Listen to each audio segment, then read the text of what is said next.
டெல்லி தோல்வியை ஜீரணிக்க முடியாததால் ஆம் ஆத்மி அரசை முடக்க முயற்சிப்பதாக மோடி மீது கேஜ்ரிவால் குற்றம் சாட்டினார்.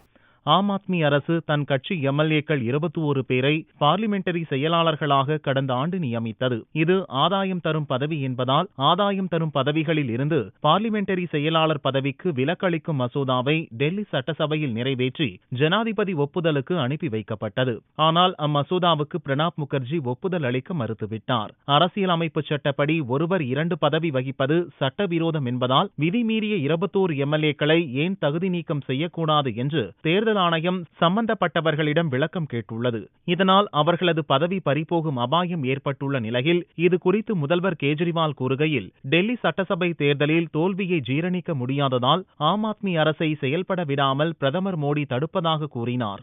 குஜராத், ஹரியானா, நாகாலாந்து, ராஜஸ்தான், பஞ்சாப் மாநிலங்களில் பார்லிமெண்டரி செக்ரட்டரி பதவிகள் இருப்பதை சுட்டிக்காட்டிய கேஜ்ரிவால், டெல்லி எம்எல்ஏக்களை தகுதி நீக்கம் செய்ய மோடி துடிப்பது ஏன் எனவும் கேட்டார். 21 எம்எல்ஏக்களும் பார்லிமெண்டரி செயலாளர்களாக பதவி வகித்ததற்காக ஒரு பைசாவை கூட சம்பளமாகவோ சலுகையாகவோ பெறவில்லை என்றார்.